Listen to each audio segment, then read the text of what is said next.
প্রিয় শিক্ষার্থী ভাইয়া অথবা আপু, উচ্চ মাধ্যমিক রসায়ন দ্বিতীয় পত্র প্রতিটা অধ্যায়ের প্রতিটা টপিক খুব মজার এবং সহজবোধ্য করতে সিএমআই স্কুলের ধারাবাহিক লেকচার ভিডিওর এই আয়োজন।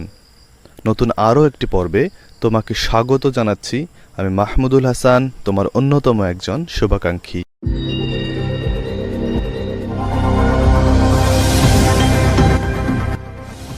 বিগত পর্বে আমরা কার্বক্সিলিক অ্যাসিডের অ্যাসিডীয় ধর্ম ব্যাপারগুলো আলোচনা করেছি। আজকে আমরা দেখব যে কার্বক্সিলিক অ্যাসিড প্রস্তুতি এবং শনাক্তকরণ। তো প্রথম প্রস্তুত প্রণালীটা হচ্ছে অ্যালকোহল থেকে কার্বক্সিলিক অ্যাসিড প্রস্তুতি। একটা প্রাইমারি অ্যালকোহলকে যদি পটাশিয়াম ডাইক্রোমেট এবং গাঢ় সালফিউরিক অ্যাসিডের সাহায্যে বিক্রিয়া করানো যায়, তবে এই পটাশিয়াম ডাইক্রোমেট এবং গাঢ় সালফিউরিক অ্যাসিডের বিক্রিয়ায় উৎপন্ন যে জায়মান অক্সিজেন আছে সেইটা দ্বারা এই অ্যালকোহলটা জারিত হয়ে প্রথমে অ্যালডিহাইডে পরিণত হয়। আমরা অ্যালডিহাইড প্রস্তুতির সময় এই বিক্রিয়াটা দেখেছিলাম।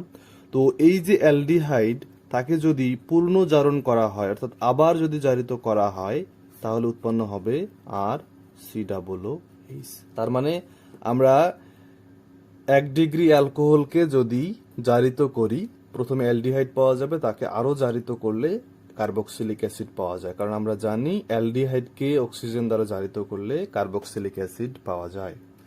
তবে এখানে লক্ষ্য রাখার বিষয় হচ্ছে মিথানোয়িক অ্যাসিড এই প্রক্রিয়া তৈরি করা যায় না। কারণ হচ্ছে যে মিথানোয়িক অ্যাসিড যখন আর এর জায়গাতে এইচ বসাই দেব, মিথানোয়িক অ্যাসিড তৈরি যে হবে না তা নয়, মিথানোয়িক অ্যাসিড তৈরি হবে, কিন্তু সে পরক্ষণে এই অক্সিজেনের সাথে জারণ প্রক্রিয়া অংশগ্রহণ করে কার্বন ডাই অক্সাইড গ্যাস এবং পানি তৈরি করবে, অর্থাৎ মিথানোয়িক অ্যাসিডের জায়গায় থাকতেছে না। 2 নম্বর পদ্ধতি হচ্ছে সায়ানাইডের আর্দ্র বিশ্লেষণ। সায়ানাইড মানে হচ্ছে অ্যালকাইল হ্যালাইডকে যদি পটাশিয়াম সায়ানাইডের সাথে বিক্রিয়া করানো যায়, তাহলে উৎপন্ন হবে RCN+KX, অর্থাৎ একটা সায়ানাইড যৌগ পাওয়া গেল। এই যে সায়ানাইড যে যৌগটা আছে, তাকে যদি আর্দ্র বিশ্লেষণ করা যায় লঘু HCl এর উপস্থিতিতে, তাহলে উৎপন্ন হবে RCOOH+NH3।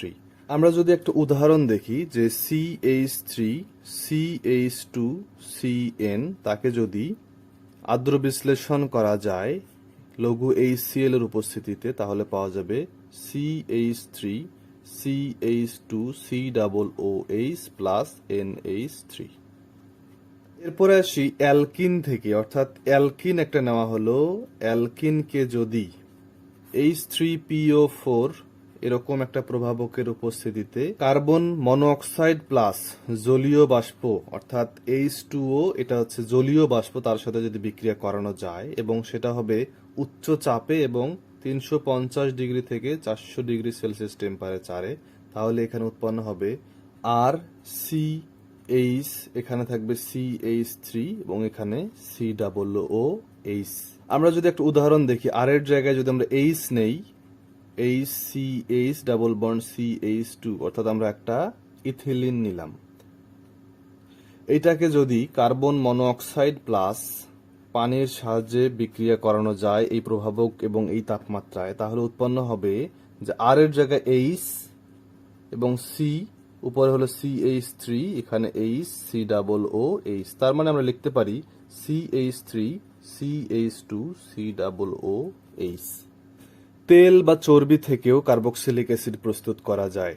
একটা তেল বা চর্বি আমরা নিলাম, তাকে যদি সোডিয়াম হাইড্রোক্সাইডের সাথে বিক্রিয়া করাই, তাহলে দেখো যে এই যে COR মূলক আছে, তাকে এই OH মূলকটা প্রতিস্থাপিত করবে। তো এরকম 3টা COR এর জন্য আমরা 3টা NaOH নিলাম। 3টা OH এখানে যুক্ত হয়ে তৈরি করবে CH2OH, CHOH এবং CH2OH, এবং এই 3Na এবং 3টা COR মিলে তৈরি করবে 3RCOONA। আমরা মাত্রই যে RCOONA পেলাম, তাকে যদি এখন অম্লীয় আর্দ্র বিশ্লেষণ করা যায়, তাহলে পাওয়া যাবে RCOOH প্লাস ঘুরে ফিরে ওই ক্ষারটা পাওয়া যাবে। অর্থাৎ আমরা এভাবে একটা তেল চর্বি থেকে এরকম ক্ষারীয় আদ্র বিশ্লেষণ করার পরে আমরা এরকম একটা অ্যাসিড পেতে পারি।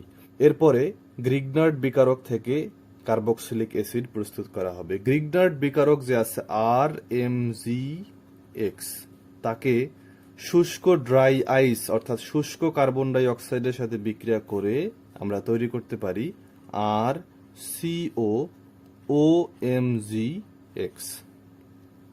অর্থাৎ আমরা এখানে মূলত কার্বক্সিলিক অ্যাসিডের ম্যাগনেসিয়াম লবণ তৈরি করলাম। এটা ছিল কার্বক্সিলেট মূলক এবং এটা আমরা জানি MgX প্লাস একটা ধনাত্মক চার্জ, এটা হচ্ছে কার্বক্সিলিক অ্যাসিডের ম্যাগনেসিয়াম লবণ। যে RCOOMgX আমরা পেলাম, তাকে যদি এখন আদ্র বিশ্লেষণ করা হয়, অম্লীয় আদ্র বিশ্লেষণ, তাহলে আমরা পাবো এখান থেকে RCOOH প্লাস MgOHX। এইভাবে আমরা গ্রিগনার্ড বিকারক থেকে আমাদের কাঙ্ক্ষিত কার্বক্সিলিক অ্যাসিড পেতে পারি। এখন আমরা দুটো স্পেশাল বিক্রিয়া দেখব, যে কার্বক্সিলিক অ্যাসিড প্রস্তুতির বাইরে স্পেশালি ফর্মিক বা মিথানোয়িক অ্যাসিড প্রস্তুতি এবং অ্যাসিটিক অ্যাসিড প্রস্তুত কিভাবে প্র্যাকটিক্যালি বাণিজ্যিকভাবে করা হয় সেইটা। যে 200 ডিগ্রি সেলসিয়াস তাপমাত্রায় এবং 8 অ্যাটমসফিয়ার চাপে যদি এই কস্টিক সোডা, তার মধ্যে যদি কার্বন মনোঅক্সাইড গ্যাস চালনা করা যায়, তাহলে প্রথমে সোডিয়াম মিথানয়েট নামক একটা যৌগ তৈরি হয়। সেই সোডিয়াম মিথানয়েটকে যদি সালফিউরিক অ্যাসিডের সাথে বিক্রিয়া করানো হয় এবং সেটাকে 101 ডিগ্রি সেলসিয়াস পাতন করে নেওয়া হয়, তাহলে উৎপন্ন হয় ফর্মিক অ্যাসিড এবং সোডিয়াম বাইসালফেট। পরে অ্যাসিটিক অ্যাসিড প্রস্তুত করানো হবে। অ্যাসিটিক অ্যাসিড কিভাবে প্রস্তুত করানো হবে?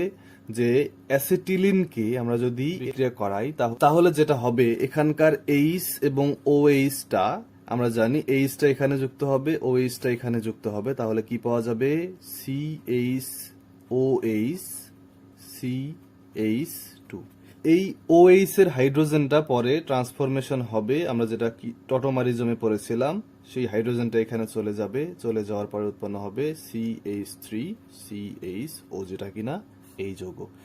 এইভাবে অ্যালডিহাইড পাওয়ার পরে তাকে যদি আমরা ম্যাঙ্গানাস প্রভাবকের উপস্থিতিতে যদি বায়ুর অক্সিজেন দ্বারা বিক্রিয়া করাই, অর্থাৎ এটার সঙ্গে যখন অক্সিজেন যুক্ত হবে, তখন উৎপন্ন হবে CH3COOH। তাহলে এইভাবে আমরা প্র্যাকটিক্যালি বাণিজ্যিকভাবে অ্যাসিটিক অ্যাসিড প্রস্তুত করতে পারি। অ্যালিফ্যাটিক কার্বক্সিলিক অ্যাসিড তো অনেক পড়লাম, এখন আমরা দেখি অ্যারোমেটিক কার্বক্সিলিক অ্যাসিড কিভাবে প্রস্তুত করা যায়। মিথাইল বেনজিন অর্থাৎ আমরা টলুইনের কথা বলতেছি, এই টলুইনকে যদি জারিত করা যায়, এই অক্সিজেনটা যে কোনো জায়গা থেকে আসতে পারে, সেটা হচ্ছে লঘু নাইট্রিক অ্যাসিড থেকে আসতে পারে, অথবা পটাশিয়াম ডাইক্রোমেট এবং গাঢ় সালফিউরিক অ্যাসিডের বিক্রিয়া থেকে এই জায়মান অক্সিজেনটা আসতে পারে। যেখান থেকে আসুক না কেন, সেইটার দ্বারা যদি মিথাইল বেনজিনকে জারিত করা যায়, তাহলে উৎপন্ন হবে এখানে COOH অর্থাৎ aromatic carboxylic acid, benzoic acid এবং পানি উৎপন্ন হবে। দ্বিতীয়ত, ফিনাইল সায়ানাইড থেকে, আমরা অ্যালকাইল সায়ানাইড থেকে যেভাবে করেছিলাম, সেই একইভাবে এখানে ফিনাইল সায়ানাইড জাস্ট নেওয়া হচ্ছে। তাকে যদি আদ্র বিশ্লেষিত করা যায়, তাহলে উৎপন্ন হবে এখানে COOH অর্থাৎ বেনজোইক অ্যাসিড উৎপন্ন হবেই, প্লাস অ্যামোনিয়া উৎপন্ন হবে, অর্থাৎ আমরা অ্যারোমেটিক কার্বক্সিলিক অ্যাসিড প্রস্তুত করতে পারলাম। এরপরে আসি কার্বক্সিলিক অ্যাসিড শনাক্ত করব এবার লিটমাস পরীক্ষা। যেহেতু এটা কার্বক্সিলিক অ্যাসিড, তার মানে লিটমাস পরীক্ষা দিবে। তার মানে আমরা একটা কার্বক্সিলিক অ্যাসিড যদি নেই, RCH2COOH, এটা যদি নেই, সে জলীয় দ্রবণে একটা প্রোটনকে ত্যাগ করবে। এখান থেকে প্রোটনকে ত্যাগ করে সে RCH2COO এরকম একটা কার্বক্সিলেট আয়নে পরিণত হবে এবং সে এই প্রোটন দান করে সে হাইড্রোনিয়াম আয়নে পরিণত হবে। এই যে হাইড্রোনিয়াম আয়ন বা প্রোটন, সে নীল লিটমাসকে লাল লিটমাসে পরিণত করবে এবং পানি উৎপন্ন হবে এখানে। তো মূল কথা হচ্ছে, এই যে প্রোটনটা সেটাই নীল লিটমাসকে লাল লিটমাসে পরিণত করে। এরপরে আসি চুনের পানি পরীক্ষা, অথবা এটার অপর নাম হচ্ছে সোডিয়াম বাইকার্বনেট পরীক্ষা। যদি একটা দ্রবণের মধ্যে একটা কার্বক্সিলিক অ্যাসিড এরকম যদি থাকে এবং সেখানে যদি এই সোডিয়াম বাইকার্বনেট এটা যদি নেওয়া হয়, তাহলে এটা বিক্রিয়ায় উৎপন্ন করে যে আর CH2COONA এরকম একটা কার্বক্সিলেট লবণ তৈরি করলো এবং উৎপন্ন করবে carbon die oxide gas plus পানি। যদি এই নমুনার মধ্যে যদি আমাদের এই কার্বক্সিলিক অ্যাসিড থাকে, সেখানে সোডিয়াম বাইকার্বনেট যোগ করার পরে আমরা যদি কার্বন ডাই অক্সাইডের উদ্ভূত যদি আমরা পাই, তাহলে আমরা বুঝবো যে সেখানে কার্বক্সিলিক অ্যাসিড ছিল।